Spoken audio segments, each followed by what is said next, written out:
E aí pessoal, tudo bem com vocês? No programa de hoje a gente vai falar sobre a reforma administrativa. Afinal, o que é essa reforma administrativa? Direto ao ponto, ela é importante para o cidadão brasileiro? O que ela vai mudar na sociedade brasileira? Isso e muito mais no programa de hoje.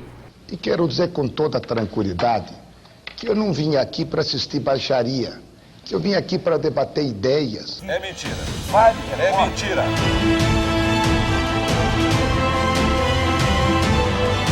Eu filhote da ditadura. Não, senhor. Aqui se não lhe dou a palavra. Mentiroso, caluniador. Caluniador e mentiroso. Ouça calado aí. Desequilibrado. Malufista. Se você está inventando agora... Canalha você. Por favor. Então, caluniador. Então vamos lá pessoal, Gabriel, do que se trata? Por que você está olhando desse jeito, cara? Achando, com medo da pergunta. Achou. Quero saber o que vai vir agora. Quer ver? Não, porque assim, o Fábio é o rei de mudar o roteiro, né? Será que vai mudar? Mas eu Tá sou pensando, tá pensando. Tá apreensivo, né, da pergunta.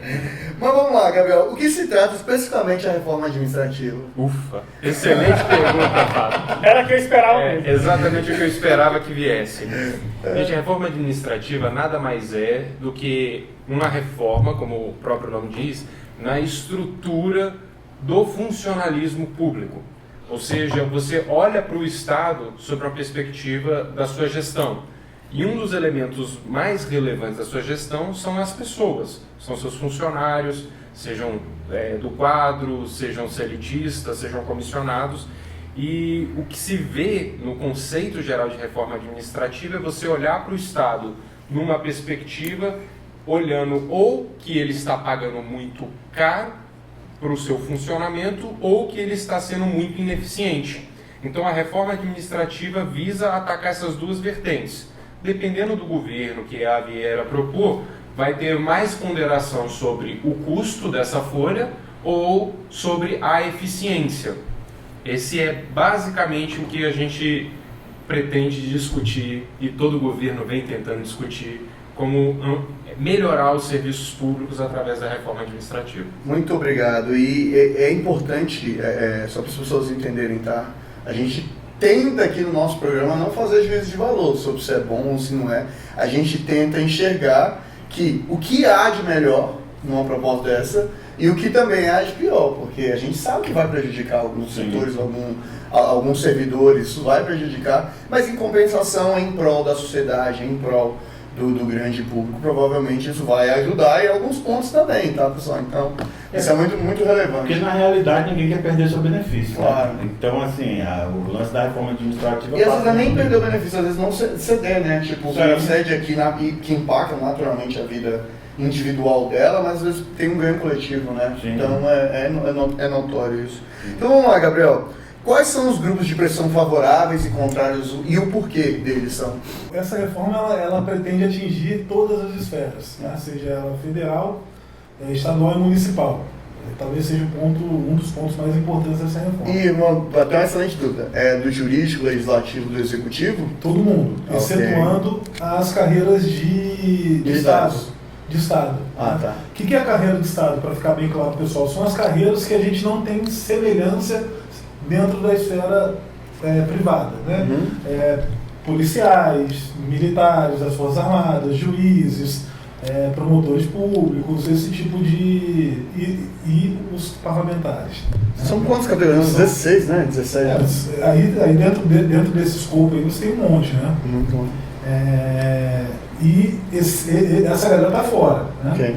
E o restante, que é basicamente a área meio e algumas áreas... Auxiliar administrativo, no Senado tinha ascensorista, porteiro, essas coisas. Exatamente. Eles entram. Qual que é o maior impacto que a gente entende dessa reforma? É você acabar com a estabilidade do serviço público. A gente não está pegando quem está antes. A lei ela não pode retroagir para prejudicar. Então, só a partir do momento da homologação dessa lei que começa a valer esses critérios, né? Então você tem uma perda de estabilidade, 3 tipos de contrato, de contratação. Então você tem contrato por tempo determinado, contrato por tempo indeterminado, enfim, é mais ou menos isso que está mudando.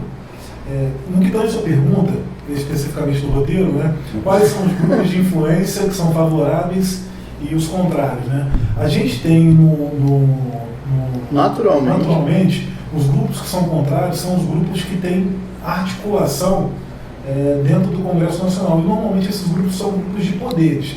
Você não vê, por exemplo, sei lá, um auxiliarzinho lá, uma carreira, sei lá, uma carreira pequena, ela não vai ter influência. Então, assim, provavelmente ela deve se lascar essa reforma, né? Agora, as grandes carreiras que têm poderes dentro da esfera, tanto legislativa, judiciária e executiva, elas têm um poder de influência e contrário a essa reforma, porque afetam diretamente essas carreiras, né? E a movimentação favorável que a gente vê da própria sociedade mesmo como um todo, porque ela entende que, se não uma totalidade dos servidores públicos, eu acho que também é uma margem errada, mas uma parcela do servidor público é uma parcela de pessoas beneficiadas, né? Então a sociedade como um todo, ela é o que movimenta favorável a essa reforma. Sim, inclusive os servidores, assim, digamos, normais, né, digamos assim, sem ser o pessoal dos altos cargos, tudo mais, fazem essa crítica também à própria PEC 32, justamente por não, a mesma regra não valer para os altos cargos, né? Porque, tipo assim, é aquela velha história, né, que quem critica, por vezes fala assim, não, ok, beleza, vai prejudicar o nosso lado aqui, mas é injusto prejudicar a gente e não prejudicar os magistrados, né, procuradores, promotores, os deputados, enfim. Então, de certa maneira, são, de novo, a classe trabalhadora contra a classe produtora, digamos assim, né, de gerando riqueza. Por quê? Todo mundo acredita também que um dos altos custos dos impostos também é exatamente devido ao alto custo que o funcionarismo público gera. E é verdade. Sei lá, a gente deve ter o que no orçamento impacto aí? Você que é o mestre do orçamento, Gabriel? 30%, 40% do orçamento é só com folha? Não sei se não chega tudo isso não. O maior impacto da nossa folha ainda é dívida, né, cara? Perto de 60%, 70% que a gente arrecada, ela vai para a amortização da nossa dívida. E depois vai para o... Depois aí você tem uma parcela grande de folha e uma pequena para investimento. Não precisa precisar exatamente. Então acho que tenta te fechar um pouco da torneira, né? Enfim, não tem jeito. Tem que ter. Mas se você pegar, por exemplo, a nível federal, qual é a maior carreira a nível federal? Que tem mais servidores? Tem mais servidores, acho Educação. Que armados. Educação primeiro, se eu não me engano. Federal não. Porque federal engloba mais universidade, né? Então não é tanto. Você não pega ensino básico. Se fosse estadual, seria. Então, que seja, estadual geralmente é militar e as carreiras militares e a carreira do magistério. No federal, que seja as Forças Armadas, né? Que tem um custo altíssimo, né? Assim, do ponto de vista de... Que não entra, inclusive. Mas você diga Forças Armadas e Forças Auxiliares, tipo PM, governo... Porque quem paga o salário das Forças Armadas é o... Então entra Forças Armadas... Quem paga PM é o Polícia Federal e Polícia Rodoviária Federal, que são... Mas assim, a gente pode entrar nesse bolo porque como está entrando todas as esferas, você pode botar nesse bolo aí. Se você mas tem maiores classes. Se você passar para o município, qual é a maior classe no município? É o magistério, o professor. Em nível estadual, professor e as carreiras policiais. E de saúde, não? É muito pequeno. Geralmente, a nível de estado e municipal, tem muito contrato, né? É feito muito contrato. Então, a maioria desses profissionais são através de contrato. Processo seletivo, esse tipo de coisa. Eu queria enfatizar isso, porque assim, a gente tem carreiras de exceção, mas como um todo, o setor público ele não é bem remunerado, tá? Então, se você tem exceção a grande maioria na Câmara Legislativa, na Câmara Federal, no Senado Federal, também é muito pouco, você tem algumas carreiras, exatamente. Então, assim, uma pequena parcela de privilegiado contamina toda uma cadeia de... Mas aí eu pergunto para vocês, mas e a questão de produtividade? Vocês acham sinceramente que o governo, enfim, na verdade os concursados, as pessoas que realmente, vocês acham que realmente elas produzem tanto? Não estou desmerecendo ninguém, tá? Estou fazendo uma pergunta. Produzem o mesmo tanto, talvez, uma pessoa na mesma situação de uma carreira privada? Isso eu vou deixar para vocês responderem. Eu acho que eu não gosto de generalizar. Claro. Mas o sentimento que a gente tem é que não produz. Tá. A gente tem um gargalo de escala que faz com que essa comparação nunca seja muito justa. Claro. um funcionário na linha de atendimento, que em tese entraria em qualquer reforma administrativa, ele vai fazer um paralelo dele na iniciativa privada, a escala de trabalho dele no público é muito maior. Então, às vezes até justifica ele ganhar um pouco a mais pela função, né? A gente estava até conversando isso antes, né?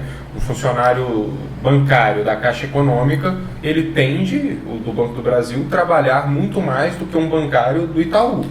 Por quê? Porque a demanda de clientes deles é muito maior. Isso não quer dizer que ele trabalhe verdadeiramente mais, mas ele tem uma demanda maior. Ou seja, ele pode burilar esse trabalho de uma forma menos eficiente. Ele não dá para fazer um atendimento. Demanda, né?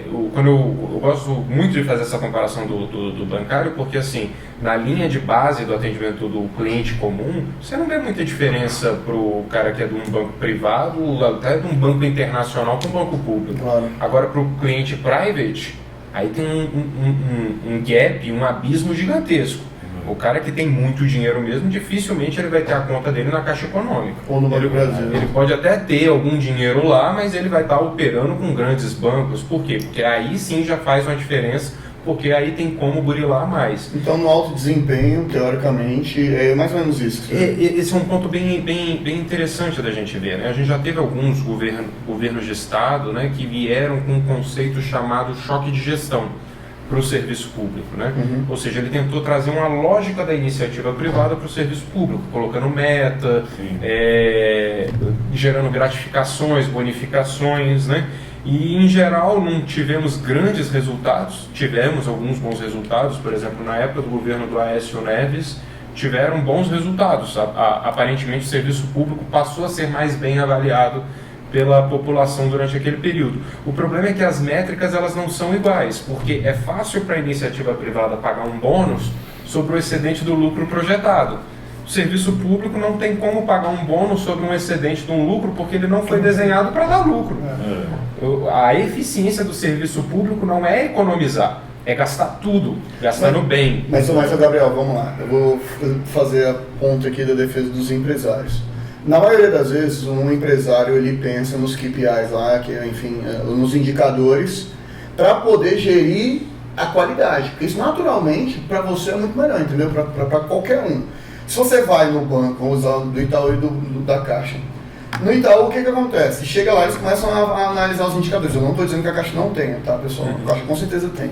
Mas ela está lá analisando, fala assim, olha, naquela agência ali do Itaú, olha, a gente consegue atender 100 pessoas com 10 funcionários.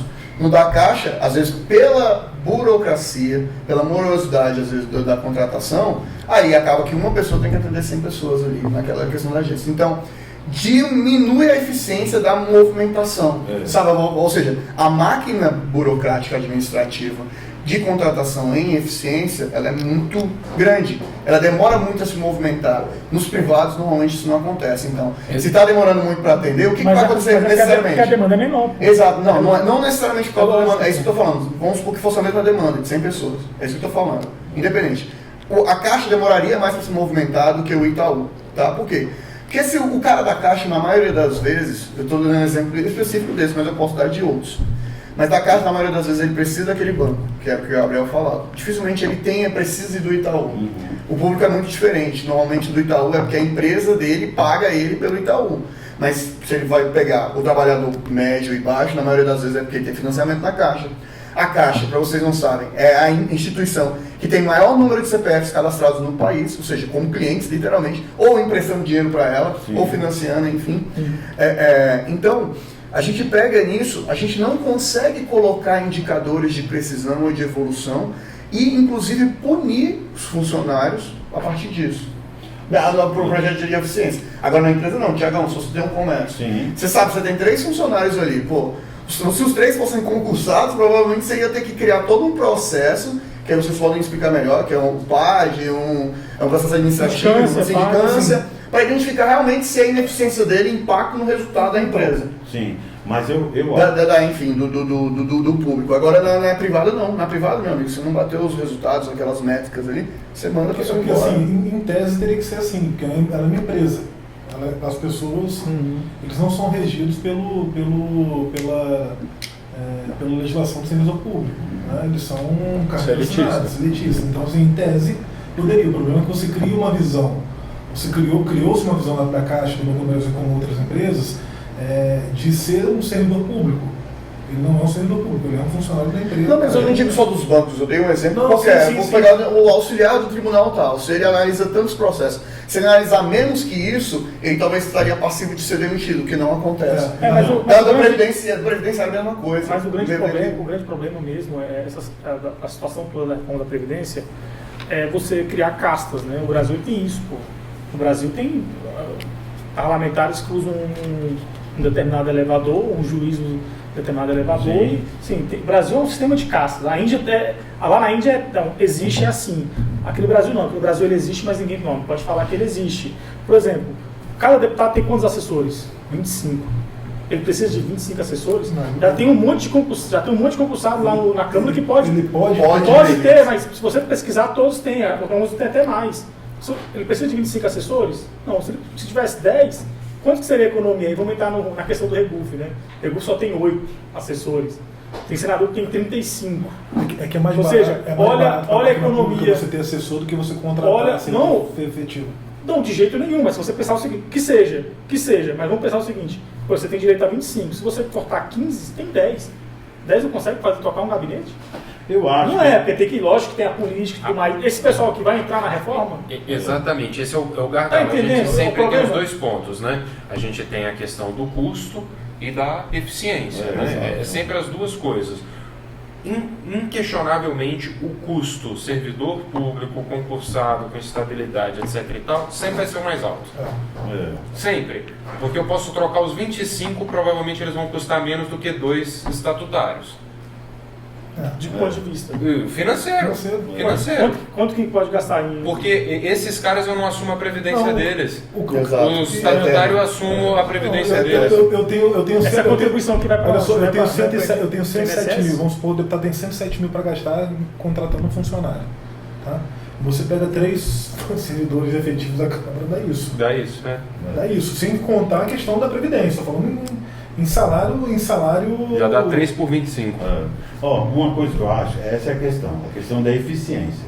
O grande problema, ao meu ver, do funcionalismo público no nosso país é a questão da eficiência. Porque o que acontece? A pessoa vai, estuda, passa lá no concurso. E isso passa até mesmo por uma questão de cidadania mesmo, nossa, enquanto nação.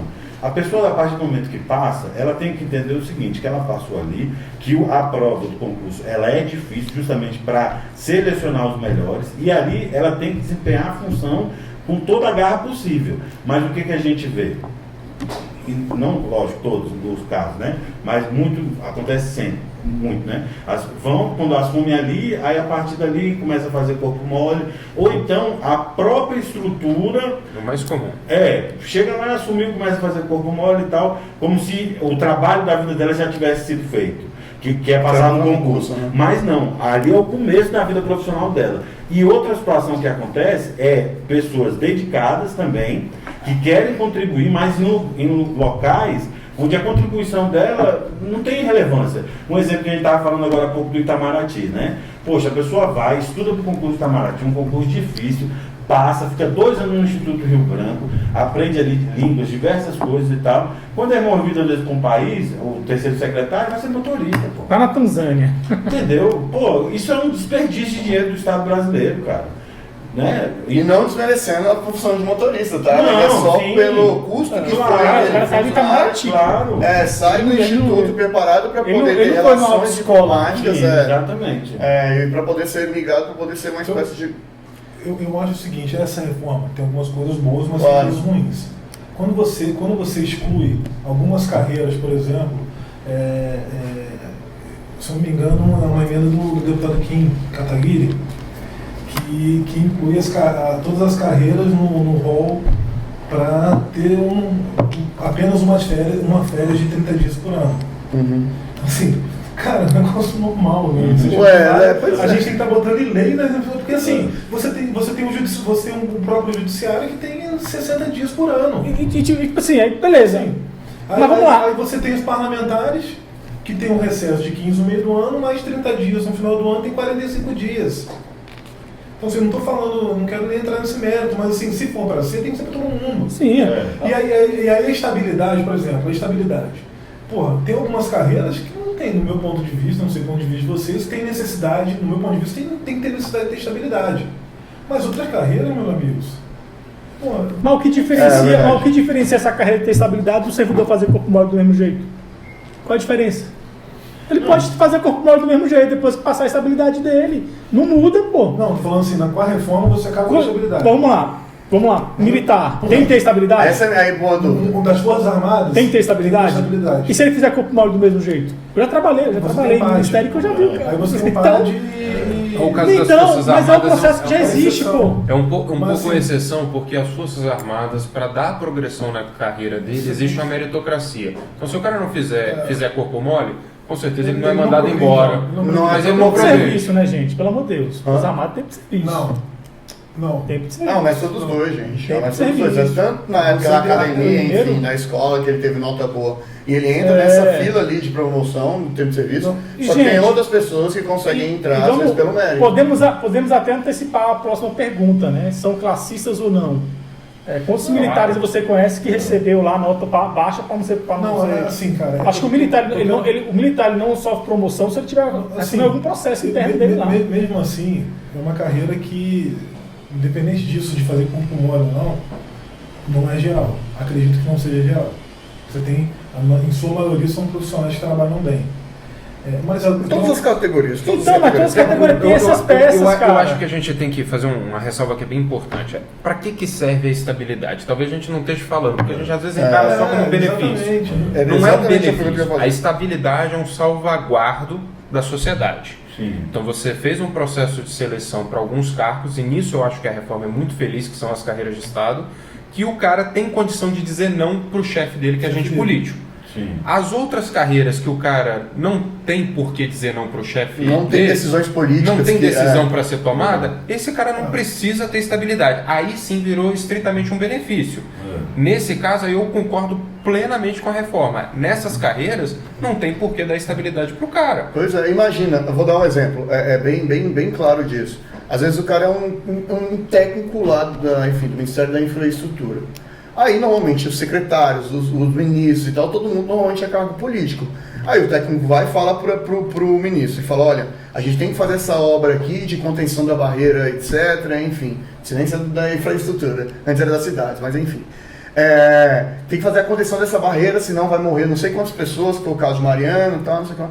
Imagina se o membro político não tem ideia dessa noção e vai e fala para ele, olha, não, a gente vai priorizar essa outra ponta aqui. Se esse cara que tem estabilidade, ele pode falar, ministro, você está errado, não sei o que lá, por isso, por aquilo, então eu vou assinar isso aqui que tem que ser feita essa obra dessa maneira e é muito mais importante. É para isso, para ele não ter que ser demitido pelo ministro por ter tomado uma decisão contrária a ele que fosse política, né? Essa questão da estabilidade ela perpassa, assim, eu acho que o problema é que se, digamos assim, como é que eu posso dizer, foi banalizado, era a palavra que eu estou tentando lembrar, foi banalizado a estabilidade. Eu acho que beleza, essa brecha por exemplo, mas qual é a principal ideia da reforma? Gerar economia, né? Então, para gerar economia, você tem que pegar de todos os lados, pô. Por exemplo, é inadmissível você ver servidor no Senado ganhando 30 mil, pô. Você vai ver o cargo dele, não é nem um cargo técnico, pô. Claro. Não é nem um analista legislativo, né? Nesse a gente não vai conseguir mexer, mas para as próximas... Isso, que seja. Totalmente injusto.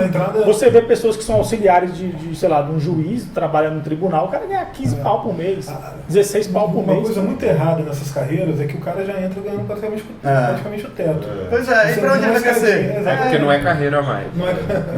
Se Se fosse carreira não tinha problema. Não tinha. E outra coisa, eu quase não tenho carreira, de um tempo para cá no nosso país, o caminho que todo mundo almeja é ser servidor público. E a iniciativa privada, mas como por é que quê? fica? Mas sabe por Onde quê? é que estão nossas melhores mentes, entendeu? Mas aí você pega um cara lá, um gênio, um cara que podia ser um baita pessoa, queria gerar um monte de riqueza no nosso país para atacar no mundo. Thiago, ficar batendo eu lembrei daquele amigo nosso lá do futebol, que o cara veio para Brasília, ele não era daqui, acho que era do Paraná, o cara era doutor em Química. Aí o Thiago, pô, primeira vez que eu conheci um cara doutor em química, cara. Tô até emocionado. O que você faz aqui? Não, eu sou técnico judiciário do TJ. Ele até doutor em química, cara. O que você tá fazendo técnico? O cara poderia estar produzindo tanto pro país, né? Aí o cara falou, cara, é estabilidade, cara. Eu vou ficar trabalhando num lugar onde eu trabalho um ano, o cara pode mandar embora, e aí, o que eu faço? E não é Fico sem emprego? É além da estabilidade que aí entra no segundo ponto, né? A gente não tem nenhum atrativo para as grandes cabeças irem para a iniciativa privada no Brasil. Para ganhar mal? Porque as grandes cabeças conseguem passar nos concursos top de linha.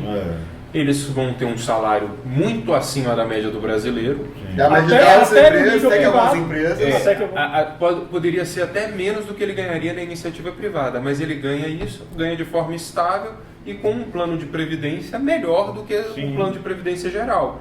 Então a gente tirou esse atrativo, né? Enquanto muitas democracias, né, mais consolidadas, assim, tipo como os Estados Unidos, o tempo no serviço público é um tempo transitório para as grandes cabeças. O cara, ele não entra no serviço público para aposentar no serviço público, tirando as carreiras de Estado, porque o cara encara aquilo como vocação. O cara é juiz, ele é juiz claro. Porque ele tem vocação de ser juiz, não é porque como advogado ele ia ganhar mais. Provavelmente. Então, ele entra como quase um sacerdócio para fazer isso.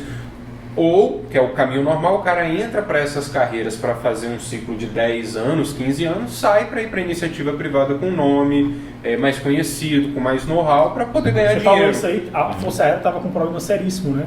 Estava formando pilotos, eles ficavam lá algum tempinho e depois metiam o pé, porque pegava mais na aviação civil, né? Então eles estavam saindo. Hoje tem até tem uma regra, né, que, beleza, você pode sair, mas você tem que ressarcir o Estado do que foi investido em você. Você fica, nas Forças Armadas você tem que ficar até major, se eu não me engano. Na aeronáutica, né? Depois você pode ser quando você tem formação, né, específica, né? Você também não recebe, né? Mas antes disso você tem que pagar. Porque senão o cara usava o Estado para se formar e depois ele saía e ia ganhar bem mais na aviação civil. Sim. Na opinião de vocês, a reforma administrativa tem que ser prioridade mesmo? A gente tendo em vista que tem outras aí na frente, mas a administrativa é prioritária, igual estão pintando. Se você me perguntasse isso há 30 anos, eu falaria que sim. Há 30 anos? Porque você deu um pacto de hoje, né? Verdade. Então, assim, era pra... Mas, Gabriel, não denuncia a sua idade, velho. Todo mundo sabe que você tem quase 50, mas assim, tipo... Eu também como eu tô bem, né? Tá novo pra 50 anos. Tá novo pra 50 anos. Gabriel tem pouco, É necessária, é muito necessária. Mas é mais do que, sei lá, reforma econômica, igual tributária? Não, eu acho que é a mesma coisa. Eu acho que a gente precisa de grandes reformas no país e eu acho que a gente não pode fazer de forma assodada, como foi feita a Previdência. Né? Então, assim, a gente precisa, mas não pode ser um negócio... Tem que ser um negócio amplamente discutido para você não fazer cagada, né? Eu acho que o problema não é nem grande discussão, o problema é amarrar demais. E deixar, aí que tá, só que a gente sofre de um outro problema, tá? Só até aprofundando um pouco mais. A gente sofre de um outro problema, é porque a gente tem o problema do judiciário poder legislar. Ele acaba tomando decisões que inferem nitidamente, claramente, contra aquela lei que foi aprovada. Às vezes o judiciário, aí o juiz vai e pega e cria uma interpretação nova baseada no que ele entendeu e não no todo histórico. E um outro ponto que, rapidinho, só para poder terminar. E um outro ponto também muito importante é que quando a gente, para quem a gente recomenda, tá? Pega um projeto de lei no Senado, na Câmara, podem pegar lá, depois na maioria, 90% deles tem a justificativa, ou justificação, enfim, daquele processo, do porquê que ele está sendo daquele projeto, porquê que ele está sendo criado, que na maioria das vezes era o que o autor queria dizer, ok? Essa justificativa morre por terra, o que os deputados e senadores discutem morre por terra, e vai a lei nua e crua, e o judiciário dá a interpretação do judiciário. Tudo aquilo que discutiram, o que ela estava querendo realmente dizer, morre. É um erro nosso do legislativo brasileiro, tá? Que a gente perde toda a discussão, a gente perde toda a história, e o que ela queria dizer de fato, e o juiz tira da cabeça dele, olha, agora essa lei aqui pra mim tá dizendo isso, e ponto final. Eu tenho um amigo que ele é vereador. Ou seja, esquece, depois ele corta isso aí. Errou! Tem razão. E assim, eu só terminando aqui, porque assim, quando eu era menino, falava para eu ser médico. Nossa, muitos anos atrás. Meu pai falava, meu filho vai ser médico e tal. Hoje eu tô pensando assim, melhor você ser juiz sem militar, né, cara? Porque nem ficando bom aí pra esses caras, né, velho? Pô. Você quer carreira melhor que ser militar hoje? Pô, aposentar, integralidade e paridade, reforma administrativa cedo. Reforma administrativa não vai pegar você. Então, você com 50 anos. Tem uma característica. 50 anos de idade, tipo assim, daqui a um ano e meio mais ou menos, eu tenho aposentado. Peraí, tem uma característica militar, hein? Muito militar hoje, somente praça, faz serviço operacional, pô. Serviço operacional. Serviço administrativo.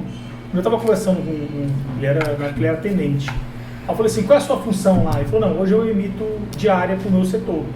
Emissão diária, o cara vai viajar e ele emite a diária. O cara fez não sei o que, ele emite a diária. Aí eu falei, você ganha quanto? Ele, não, eu dou salário de tenente, tantos mil. Eu falei, cara, tinha um cara no Ministério da Defesa que ele fazia essa mesma coisa para você com o prédio inteiro. Ele ganhava R$2.000. E o cara é militar e faz a mesma função.